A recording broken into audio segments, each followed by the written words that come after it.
Hello and welcome to Hardcast, where we ignore a deal for asylum by the Americans in order to farm in a park in Romania. I'm Humphrey Erm, and with me as always is Christian Claus. Hello, everybody. Alright, back to Manowar, and our first comicsology book. Yes, indeed. So I actually got curious. I actually checked out my purchase history on Comicsology.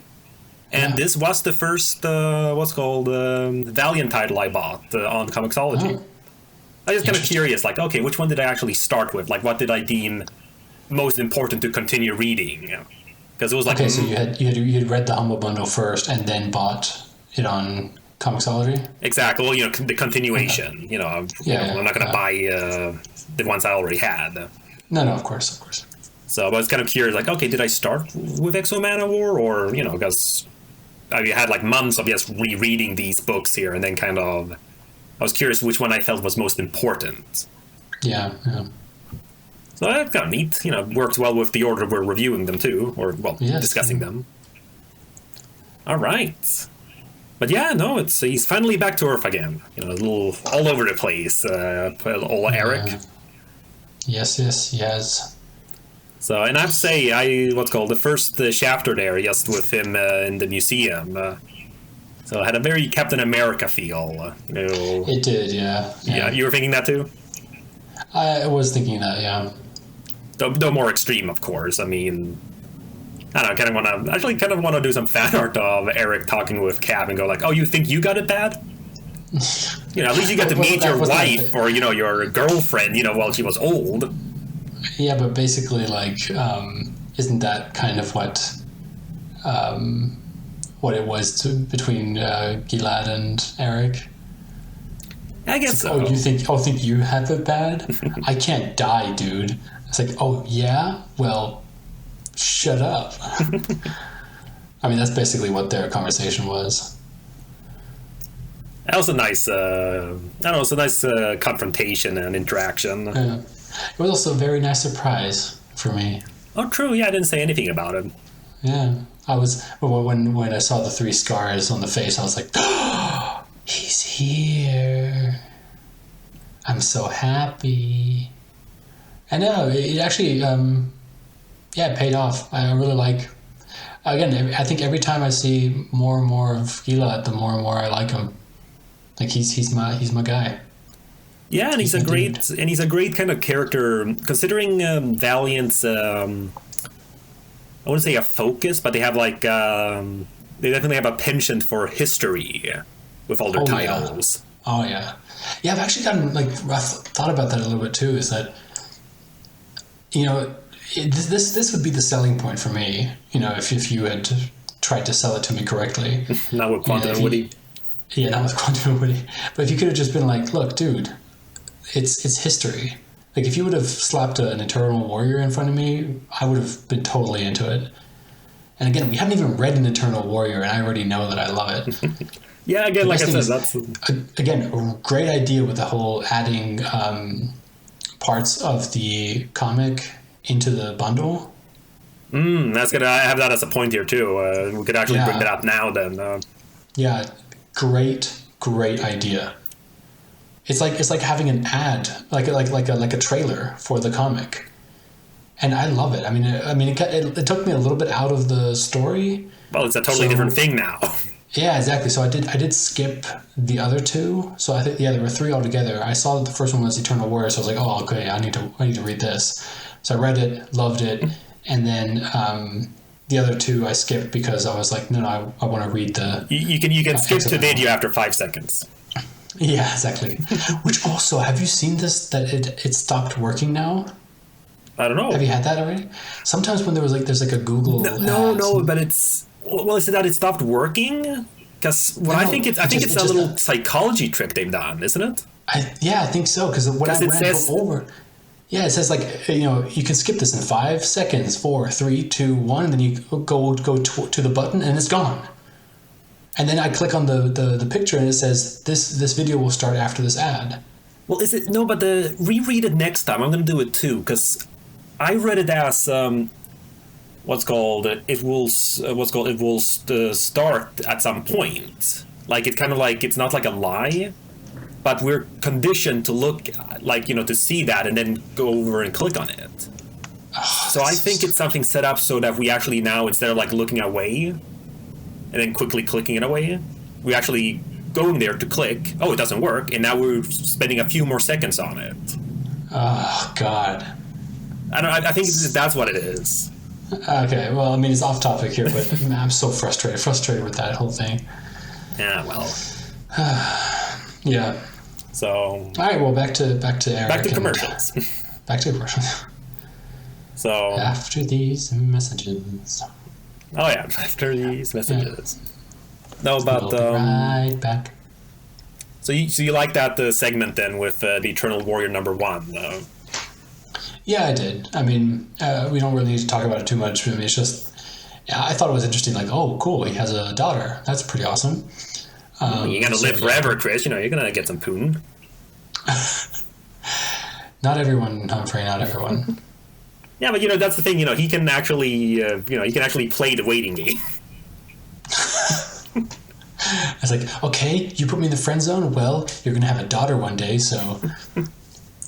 But isn't that kind of what Eric did, though? Because I can't remember. It's been so long since we watched, since we read on Exo Manowar. That girl that he's with, that's like the descendant of his like girlfriend from back in the day, right? I don't know. I mean, they had like a claw from the time, but she herself has no recollection of it. And it's one of those things. Okay. It's so many generations that even if they were related, it's like it's so diluted. Okay. Yeah. It's okay. It's okay. It's diluted. That'd be so funny. It's like a writer's meeting or something like that. It's like, okay, so after what generation is it not weird to date your family anymore? It looks like about 16 centuries. Okay, that's going to be the time that's going to be elapsed. It's like, why? I have an idea. Yeah, I don't know. I mean, it's a little bit, again, it is a little bit hard when we're reading just like the volumes, and we're kind of doing a lot of stuff in between, especially with our long hiatus that we took. Oh yeah. But yeah, I got kind of back into it. It's not one of my favorite stories or not one of my favorite comics, but it's good. I mean, it's interesting. I mean, I especially like that whole beginning of a war at the end. The whole thing, like this whole kind of culture shock, but in time, I guess you'd say, like a time shock or whatever. And I like the dynamic between Eric and Gilad, just because it kind of shows the whole difference between like leadership styles or fighting styles. Is that like Gilad has learned to adapt to his surroundings, which is something that we see all the time. That every time that we see him in so far, he's always adapted. He never looks out of place. With Eric, he does look out of place in some sense, because he's sticking to these traditional values. And I think it's kind of an interesting kind of juxtaposition between these two, to have the guy who's sticking to the tradition and the guy who adapts. And yeah, so it is interesting, and I look forward to seeing more. Yeah, no, but definitely. I mean, and it's not a weird thing either. I mean, for Eric, it's been, I'm not quite sure how many years it was supposed to be. Yes, said years later, in the first volume. But for him, it's just been a couple of years, of captivity and all that. Yeah. While Gilad, of course, even though he seems to be able to remember most things, as you mentioned, I mean, he remembers him and he remembers what happened, which, again, I find to be very difficult when you have, millennia of events to remember, to like, but to remember like everything, like of course major things, as he mentions, like what's called Jesus Christ crucifixion and stuff like that. Yeah, but the thing is, like, because isn't that like a theory, or maybe it's even been proven or something like that, that every memory you have is just the memory of the last time you remembered it. No. No, but that's like a thing that's why like memories can be diluted, or you start to remember things differently than other people. It's because you remember the happenings differently, and then you at some point forget the truth. And so maybe that's kind of what because that's the thing, like maybe he is remembering certain things. That's why he remembers the big things. You know, he remembers the crucifixion. He remembers fighting with Eric and stuff like that, because those were like big points in his life. And he keeps remembering those, and that's how memories get, stay alive. So you keep, remembering them and playing them again in your head, and then you remember the last time you remembered it, and that kind of, and so on. So that's how he can maybe keep like millennia of information, not of course everything. Just like you, I mean, you can't remember what you did. You probably can't remember what you did today a month ago, but you can still remember what you did. You probably have some sort of memory from when you were 4 years old. Mm. And that's what I mean, is that you keep on remembering certain things because you remember them again and again and again. That's probably the same thing with Gilad. And it's also the same thing, because I don't know what his like power is, like how he is invincible or immortal in that sense. Well, yeah, as we see, he can be penetrated and stuff, with the arrow and all that. Yeah, and also when he gets his arm broken. Mm. I was also thinking like, oh, okay, is it going to like immediately melt back like Wolverine, or what's going to happen? And he just walked off, and I was like, huh, okay, so I guess it will just heal by itself, like in a normal speed. I mean, obviously it would heal by itself, but like, in what speed? So I honestly, Well, honestly, I'm a little confused myself, because with his latest series, The Wrath of the Eternal Warrior, they go into detail about that, and oh, cool. But I haven't finished reading it. I have kind of like a break from it. But I'm gonna continue reading it soon enough and see if I can figure it out, because Valiant's been pretty good in terms of keeping a continuity. Mm-hmm. Most other things which feel like, okay, they came up with this later, it's still kind of like fit in what they already have. But this is one of the few things I've kind of been like, does this match all the depictions we've seen before? Again, not like it kills it. I'm not, it'd have to be like a really big thing for me to get like the classic kind of like comic book nerd rage out. Yeah. Oh my God, it's not like they showed in this panel, it was all 60 years ago. All right. I'm sure, they'll change things to do whatever they want later, but if they can make it match, it's just all the more, special. So and impressive, really. I also think it's just so funny that he has revolvers. Like, it's such an old weapon. Well, he has to stick with a theme. I guess. Kind of reminds me. I can't wait until he wears the different clothes, because these this black and red neoprene suit kind of looks weird, especially with the shoulder pads. I mean, come on. Well, again, the '90s dude. This is exactly his '90s outfit. Really? Yeah, I mean, it's I think there's some changes, but that's like that was his costume, in the original series. Ugh, shoulder pads. So yeah, but that's also where I'm curious. It looks like when I play like Guild Wars 2 and I get some new shoulder pads and I put them on, and then I just realize that they like look shitty, so I just take them off again. Or I have them on to keep like the stats, but then I take them off, make them invisible so no one has to see my shoulder pads. Weird ass shoulder pads. Yeah, no, it's again, that's his main like costume. This whole these like bullet casings on his shoulder and all that. But I'm actually curious about that myself, because that seems, I'm not sure how this decision was made.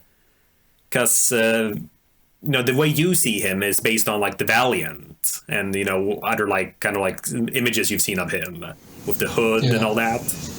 Yeah. So, and that is like the main version of him now. Like that is his iconic costume, so to speak.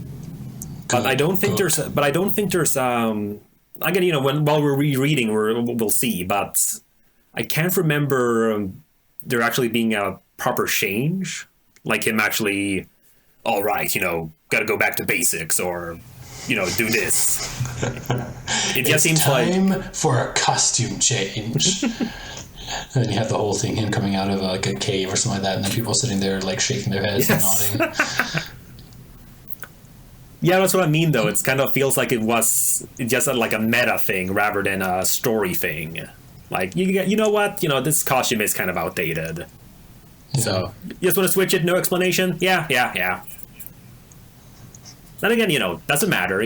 But still, it's one of those things where you think in universe, like, oh, hey, Gila, nice new costume. What costume? Yeah. Well, I guess we're coming from a place where, like in comics, everything has to be explained. Like, I don't even know. I mean, the last big costume change that I kind of heard about was when Batgirl got changed. Oh, yeah, the what's called the practical outfit or whatever. I guess. I mean, it was just it looked like more of a trendy outfit. And I didn't read the comic to it because, again, I'm not that into the comics. But I guess, I mean, they made a big deal out of it in the press and stuff like that, and so I assume they mentioned it in the comic. But, well, I haven't read it either, so I can't say. So, but that's the thing. Mostly, they usually do that kind of thing to show off. But in this case, especially with Valiant and Reboot Valiant, they're not iconic enough for a mainstream, audience that a costume change is, wow, it's not Spider-Man getting Superman quit his job at the Daily Planet again for the 5th time. Yeah, no, but like Spider-Man getting his black outfit, that's like, whoa, why, what's this power, what's this costume, or getting the Iron Spider outfit in Civil War. There's like, because those are iconic costumes that we always revert back to anyways. Like, there's a few characters who have permanent changes, like Luke Cage and all that. So again, him is more losing any sense of costume and then just looking like a normal person. Yeah. But, in this case, it's... Except for that one scene on the Netflix series, am I right? I haven't finished seeing it. Me neither, but I've heard about it. So... Big deal. It's a huge Easter egg. Well, I mean, if it's the one that I think you're referring to, then yeah, that was awesome. I mean, I was sitting there watching it with my family. So it's got to be great watching, free non-superhero fans who just like, the fun and interestingness of this Netflix series. And then me there going like, oh my god, guys, commentary time. Commentary time. I bet your family loves you. Oh, they do. Nah, they do. But yeah, no, I do notice that it's not they humor me, and sometimes genuinely, if I can kind of make it interesting more than just from the fiction side. Like, I get, they would be interested if I have something like about the history of something or why things were done. But just like this kind of discussion we have, they don't appreciate. So it's because they don't care. Yeah. Which again, fine. It's... So, but yeah, no, it's, but I wanted to bring something else up. I mean, we haven't gone far into the volume in that sense. But, I'd consider this also as a bit of a crossover. So, compared to what's called Enter Ninjak in Volume 2. So, because we hear, again, not for the whole volume, but these two first issues in the, in the comic here. And in this case, more of a traditional crossover, not in sense of like an event, but because we've already been established with Gilad and Archer and Armstrong. Which also then makes it kind of interesting because he was, a side character in that volume. Yeah. And now he's, confronting Eric here. And again, nothing, odd or, unconventional, but it's just one of these things when I'm reading it, I'm trying to set myself back to how it must have been reading it from the first time. Because I know who Eric is, I know the Eternal Warrior. And I know what the relationship is going to be, several volumes in. But I'm just trying to kind of like, okay, how is this? We see him now here entering. If we've read Archer and Armstrong, we know who he is. If we don't, who is this guy? So I don't know, just like kind of thinking about that sometimes to see if things work on their own, or and even if they don't, how does it change like the appearance? No, I think it does work. I mean, we know that this is a huge world, and yeah, we just don't know who the Eternal Warrior is at this point. We know who he is from Archer and Armstrong. We assume that, we know, which is also interesting. They don't do that anymore with the whole, referencing other comics, do they? Oh, the little caption? Yeah, the little caption is like, check out, Archer and Armstrong, issue 8, blah, blah, blah. I don't know. I don't think they do it often, especially now that it's more. For a long time. Like, I haven't even seen it in Marvel and DC comics. But again, I haven't. I mean, again, the thing is, like, if I do read a comic, it's usually either a volume or it's a standalone. So like maybe they don't do that in a standalone stand, or I don't know. The one thing I do know, because I remember reading an article a way back. What's called Marvel, at least unless they've changed it, have it now that they actually just kind of like link you to their official like wiki. Okay, that's weird. Yeah, I mean, there's not like a link, but they just say check out this character online, rather than check out. I guess now that everyone can just check everything online, they don't need to reference certain comics anymore. Well, you don't have to actually find the comic book. Heck, you don't. You can just read a summary if you're just curious about the context. Exactly. So I think in the old days it would be like, "What the hell happened?" or "Who is this guy?" Issue number 7. All right, let's go hunting in the long boxes. Right. Exactly. And I think that's probably why they don't do that anymore. Because again, in some sense, it just distracts from the. Well, again, it's kind of like. And it distracts from the experience in some sense, and then also again now, if something happens, I can just open up Google and then just go like, "Hey, what's going on? Like, why does Spider-Man not like Iron Man right now?" or something like that. Yeah, exactly. And not just, I mean, sure, we can, in the volumes, we get the little blurb at the start. Yeah, but that's, yeah, it's just broad strokes. Yep. So I've got the comic open here on my browser. It's kind of like tapping through it a bit as we're talking. And I'm just on the page where after Eric got his costume on again. So like after beating him. Like after breaking his arm. I don't know, I mean, it's not, I guess it's not subtle, but it just, I just like this whole scene about during this whole kerfuffle of him showing his might. In the process, he crushed the crown. It's, again, it just screams symbolism. Yeah. But it's a nice page. I just kind of like the idea. I didn't even pick up on that. Oh, no. No. No, it's a nice page. It's just kind of... Because, and again, I like this setup here. Yeah. And also, again, what makes it kind of interesting, because even though he's a hero, he is, he's being an old Visigoth warrior king here. Yeah. So, I mean, how many hero characters actually try to, start a kingdom in someone else's country? Right. So it's an interesting scenario, and then having him, show off how he is more powerful than Gilad, which again I agree, with the costume, with the suit on. Yeah. I mean, Gilad, is more experienced and I think a better like fighter, but you can't really do anything about an impenetrable armor with laser blasts. Yeah, I just love that line that he has. It's like, "You're the same as every knight I've faced brave talk when hiding inside your armor." I just love that. It's like, yes, so true. But yeah, I mean... Without your armor, what are you? So I'm a Visigoth warrior. And a king. Yeah, a king of no people. But yeah, it's just so interesting also the whole thing then after that, where he basically... He believes that he's a king, so he tries to act like a king. And I was also thinking this when I was like, reading through, it's like, so he's basically letting all these people work for him while he stays up in his cozy room having sex with his ancestor. Yeah, great, but that brings up some other points here too, which again the volume itself brings up. Yeah. So because it sounds to me from how you're saying you're what's called pro Volo. Well, I'm not pro Volo in that sense. I'm just saying that it shows that Eric is an unexperienced king.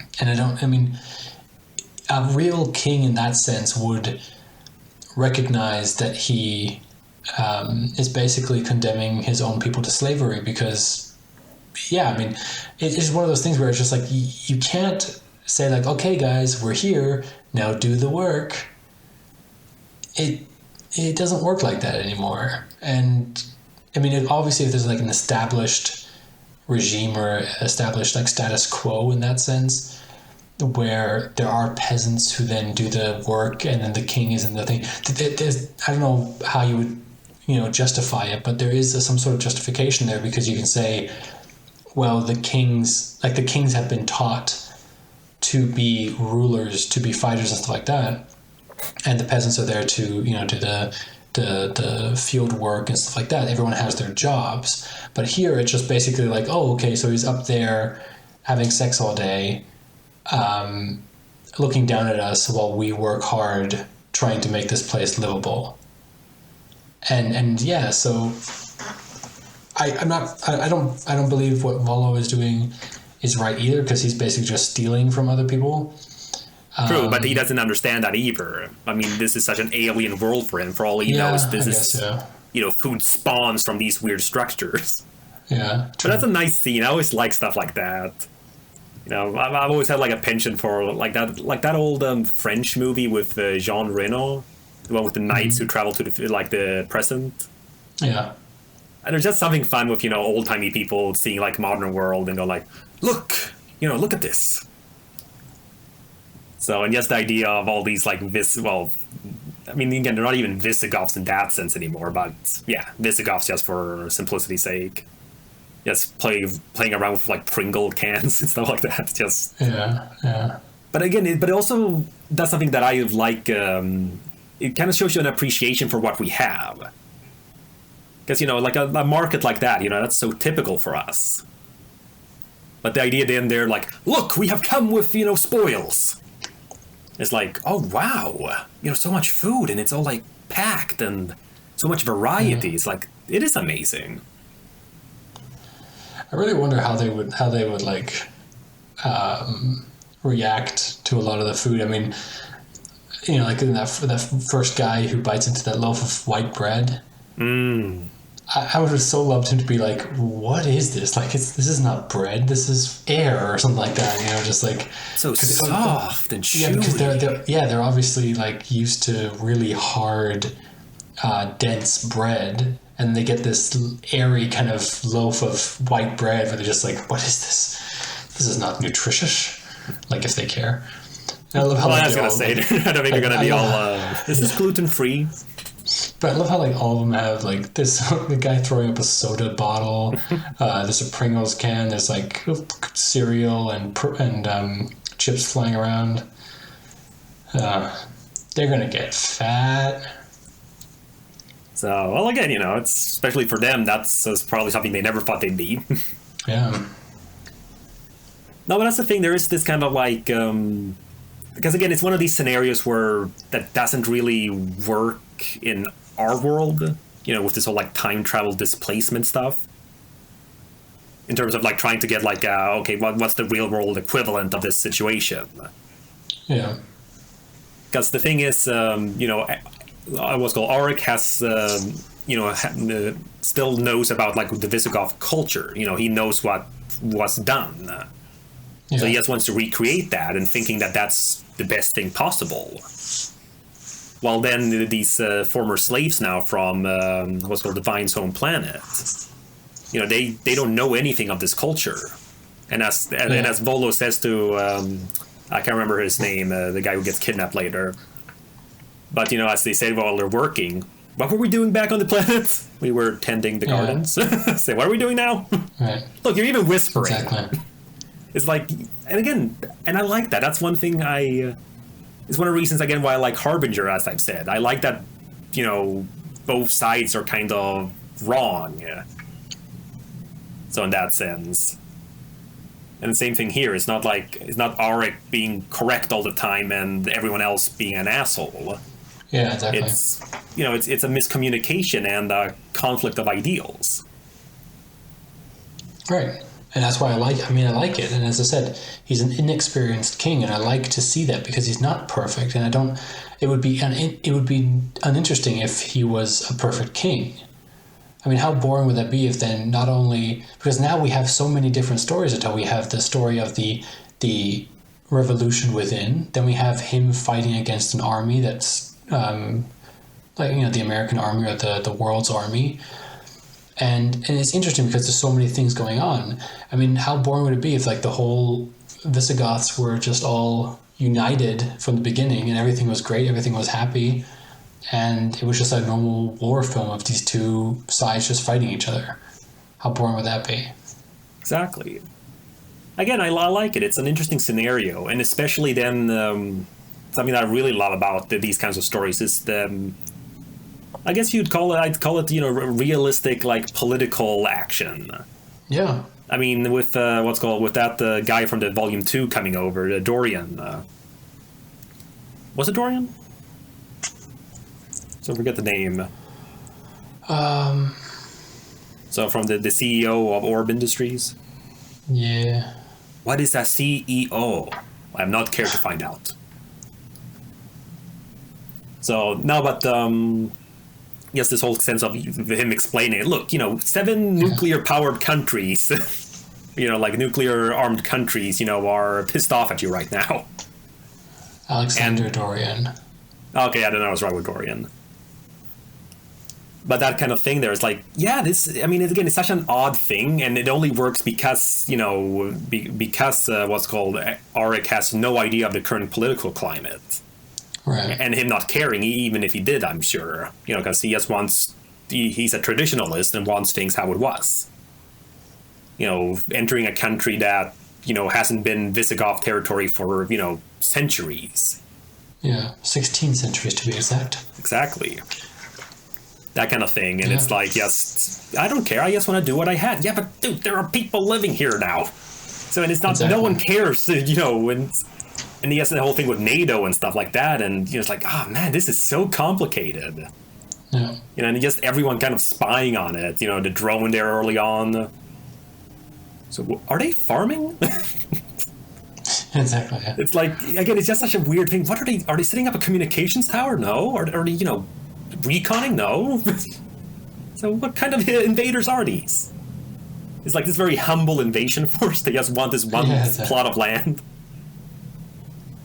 And yes, the whole, like, the American thing there too, that feels like a very natural and believable way for it to kind of like incorporate America and then still make it kind of like America centric in terms of the writers and like the comic being produced there.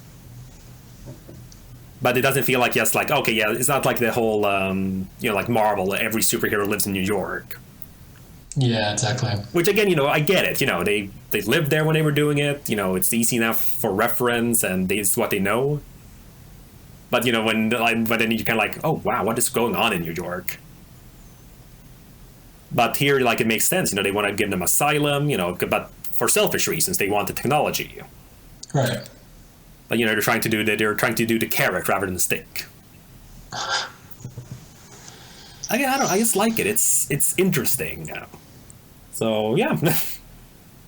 Now again, I also I love this stuff, and we've talked about it before multiple times that this is the kind of stuff that I do like. It's it's more than just, hey, let's fight.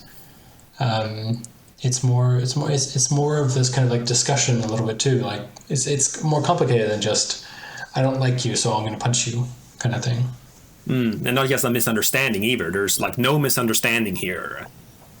It's not something like they talk to each other like actual humans. Like it's not like the whole that romantic comedy trope where if only they had talked to each other, then none of this would have happened. That kind of thing. Exactly. It's none of that. It's just actual, like, there's nothing accidental either. Using romantic comedies as an example, it's not something like the guy's going through all this wacky hijinks and then ends up naked in a room where this other girl's there, and then his girlfriend comes in. Right. He's like, no, seriously, I know it sounds crazy, but all of this weird stuff happened, and I just happened to get into this room naked. Which again, literally, this is not what it looks like. Exactly. But that's what they all say. But here it's exactly is, they actually do talk. Like, there's no room for ambiguity with their, how you say, with their statements and wants. Yeah. So now it's, and I like that because, okay, we can't just blame it on a miscommunication. We can't blame it on, well, for now at least, it's unless they go all like Marvel and DC and put the blame on some other outside force. No, but you know what I mean? Like, no, you see, he was under control of someone else, so he can't actually be responsible for what happened. Oh, God. So, which happens way too often. Yep. I mean, sometimes it's a good idea they do it because it saves a character from being irredeemable. Yeah. So, like, all I say is, Hail Hydra. Well, it's got to be fixed. I mean, going to it has been. It hasn't been fixed already. I don't know. I'm not sure if it's been fixed, but it's been explained at least because I heard. Yeah, explained. I haven't read it either, but no, it's been explained. So it's not actually that he actually has been. It's some like really weird. I think it's a time travel and mind wipe thing. It's something totally weird. I don't know. It's just superheroes, everybody. Yeah, just be happy that we're in a universe where that doesn't happen yet.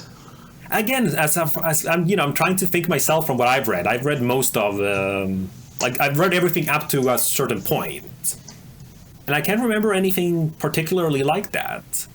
Where it's I think one of the reasons is that there's so many. I mean, Valiant hasn't been around for that long. If you can say it like that, compared to the other two, like the two big ones. So I feel like they have still all these stories to tell. They don't have to like make up weird shit to be new. So I think that's like probably one of the biggest reasons that they can just tell the stories that come natural because it's none of that whole thing of like, yeah, we already did that in the 60s. Right. That kind of thing. Well, it's a very fresh world. As they've said, it's our world, for the most part, and now these things are coming. And this is kind of like the diverging point. Yeah, so they can do all the stories. They can tell all the stories without it having seeming like they've done it before.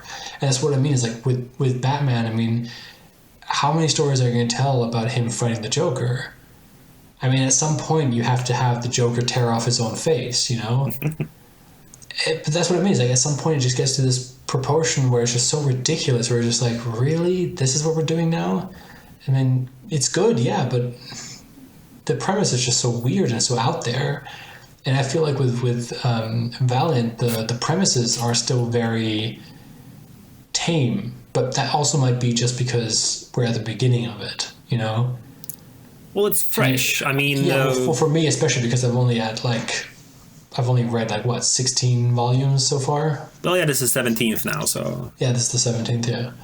So maybe, who knows? Maybe starting at volume 28, they ran out of ideas and have started coming up with really stupid shit.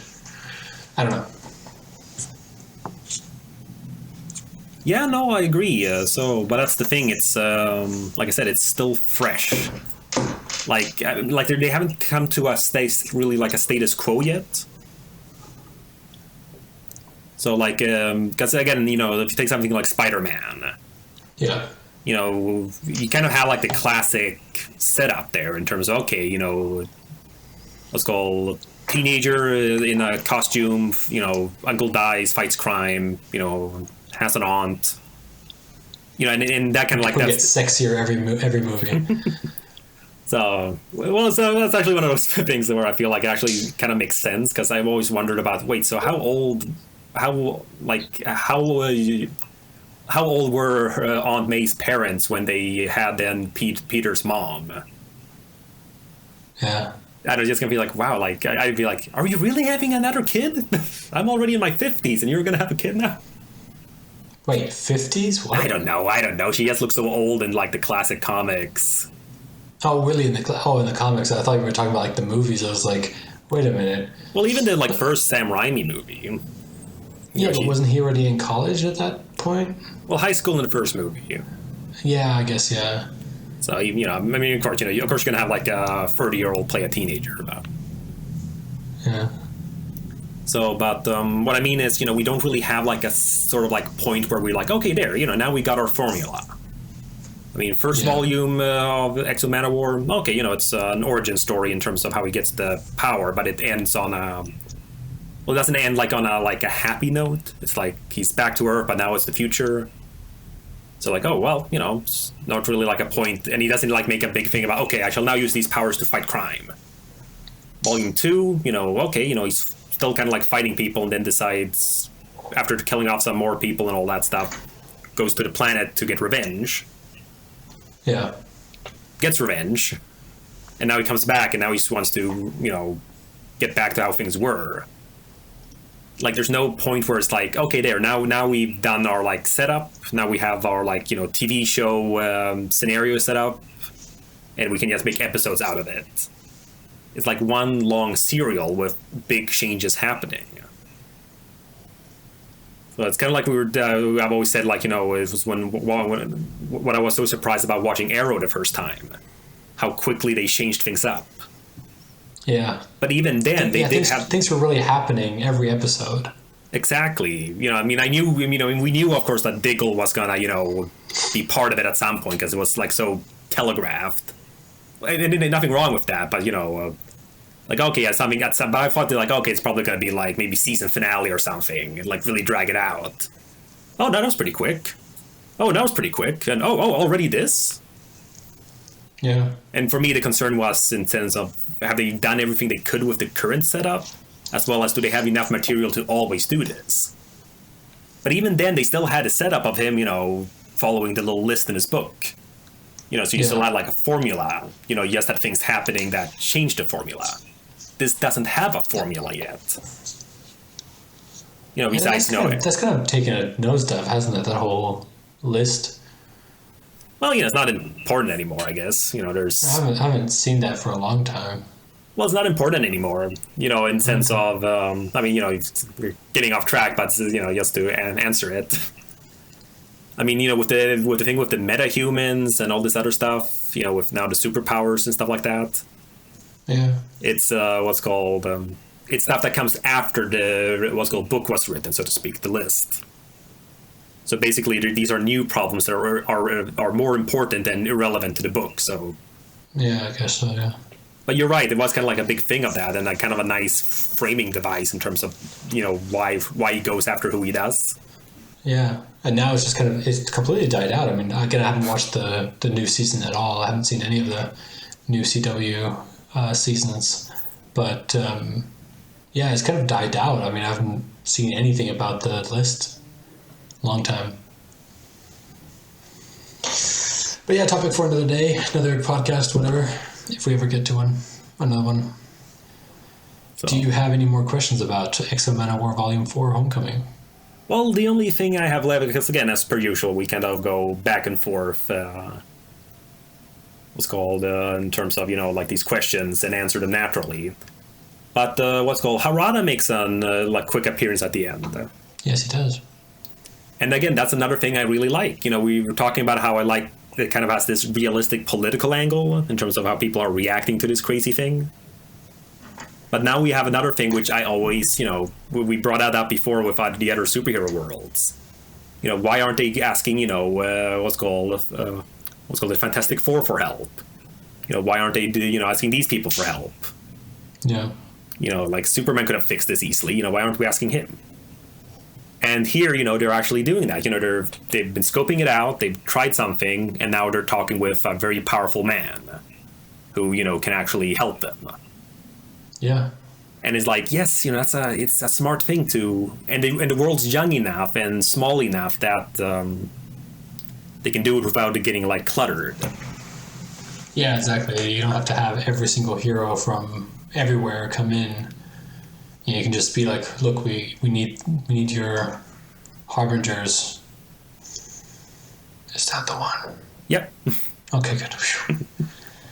I've made so many mistakes on this podcast so far. Didn't want to add another one. I've gone an entire episode without making a mistake. So, well, at least not one that I noticed. Okay. If I've made a mistake, like, comment, and subscribe. No. So, no, but that's what I mean. It's because I was actually trying to think back to, okay, what comics we're currently running. Yeah. And the setup works right now because Bloodshot doesn't work because, he's, we don't really know what's happened after Harbinger of all, or, the Harbinger Wars. but he's not like a readily available guy anyways. Right. So so they don't really have him on call. So he probably won't join. What's called Archer and Armstrong? Even if we ignore the events of the last volume, with them splitting up, they're still they're kind of like a smaller in that sense. They do their own thing. They haven't made themselves in some sense like presentable to the other groups yet. Exactly. I mean, they might be aware of Armstrong at least, but the duo isn't like something that's common knowledge. No, I don't think so. Quantum and Woody they might know of, but they probably don't want their help. Yeah. And let's see, and of course Peter Stanchek, they're runaways in that sense, renegades. So they wouldn't be interested either. Oh. And Shadowman as well, he's kind of keeps to New Orleans and works on supernatural stuff. So there's nothing like it makes sense then that Harada is the character they're kind of like asking for help. Well, also he's the most powerful in that sense. Like he's probably has some ties to the U.S. government. So exactly, as well as he'll definitely have a stake in all this technology as well. Exactly. So, but yeah, no, I just kind of like that. It's I like it when it makes sense with the when it makes sense with like the crossover element. Again, not that it has to like make perfect sense all the time, but it's like yeah, this makes sense why this character's the one bringing it in, and why the others aren't. So, but there's one last thing then for me to just bring up. All right. So, because as you see there on the last page, well, not the last page, but regarding what's going to happen then next in Unity #1. Yes. So that's another new comic to come out. So, and I won't spoil it in that sense. But it does bring me up a point with what you'd prefer in terms of when we get to that comic. Because I remember when I was reading it, things were kind of confusing. Okay. Well, in terms of the reading order. So, because as I understood it, basically the best way to read it is basically to alternate between the Volume 1 of Unity and Volume 5 of Exo Manowar. Okay. Because I remember when I was reading Volume 5, because I have Unity #1 as a part of Humble Bundle, so I was reading that myself, long ago. And it makes sense enough, though it was a bit confusing because Volume 4 of Exo Manowar wasn't in the bundle. So for me, it went from, okay, he just, defeated the Divine, and now he's coming back to Earth. And now a lot of things have happened in between. Yeah, but according to our list, the next one is going to be... The next comic that we're reading is not Unity. Yeah, no, it's a while till then. Oh, it could be episode 23. Yeah, no, it's going to be a long time. Oh, okay. All right, because it kind of made it sound like if that's like the next thing. Yeah, no, that's just the next thing in terms of within the story of Exo Manowar. Okay, so should we just do like a special long episode or something like that? I was thinking that because I remember when I was finally reading Volume 5 of Exo Manowar. Again, not like to spoil things for you in that sense, but it really was disjointed. Okay. Like there was a lot, like you were reading it, and then there was like so many clear things that okay, this happened in the other issue. Yeah, we can do that. I mean, we can think of a special kind of thing that we're gonna do for that. Like I don't know, maybe do some sort of live reading in the sense of like we record ourselves while we read it, and then just have an immediate discussion about it or something like that. I don't know. We'll think of something. Yeah, again, we'll see. I mean, it's a while till then, but yeah, something I wanted to bring 10 up. months or so. Something I wanted to bring up because I just felt it was more because I was considering that for Harbinger Wars, but that did still work on its own. Yeah, exactly, because it was just 3 different sides of the story. Exactly, and reading the first main one, helped read the others. Yeah. So, but either way. But that's about it from my end. Do you have any other last comment or? Not about this comic in that sense. I mean, I liked it. It was a fun read. I mean, not as good as the last one, of course, but yeah, it was good. I mean, I understand why I did like Exo Manowar at the beginning, like why it was one of my favorites at the beginning. It's gotten a little bit to the point where it's just like, okay, this is good, but nothing to write home about in that sense. But yeah, it's a good comic. Looking forward to the next one. But one thing that I do want to mention about this podcast in itself, I've been doing a little bit of research into our numbers of this podcast, and I found that we have about 35 to 45 subscribers. Wow. To this podcast. Yeah, I didn't think it would be that much. But yeah, so I just want to say thank you for listening. I hope we can be entertaining and continue to be entertaining. If you do have any comments or any kind of possible changes that we could make to the podcast to make it better in some sense, tweet us or write to us. Yeah, on Facebook. We should be getting a Facebook page sometime soon. Probably when this episode goes out, we'll have it up. So once the paperwork is done. Once the paperwork is done, yeah, and all the T's crossed and the I's dotted. But yeah, our Twitter handles will be coming up soon. So thank you again. I mean, it's not a huge number, but I'm so happy that at least between 35 and 45 people are listening to our podcast a lot. So thank you so much. It does ruin our jokes, though, that we've had in previous videos. All two of you, or stuff like that. Yeah, well, because we always went by the downloads that were on Podbean, but they only showed the downloads that were actually downloaded on that site. So when it says downloaded 2, then that's literally 2 people have downloaded it on that site. But it doesn't count the iTunes subscribers. And so I was able to find a site that can show how many people have actually accessed our feed. And then I just kind of was looking at how many people access our feed on the day that things go out, and I kind of came with a number between 35 and 45 people when the feed comes out, when the episodes go live. So yeah, cool stuff. All right. Well, that was the 17th episode of Hardcast, detailing Exo Manowar Volume 4. For more content from me and Chris, follow us on Twitter at Humphrey_Erm and at Christian D. Claus. You can subscribe to us on iTunes or listen to us directly on valianthardcast.podbean.com. Catch us later for our next episode,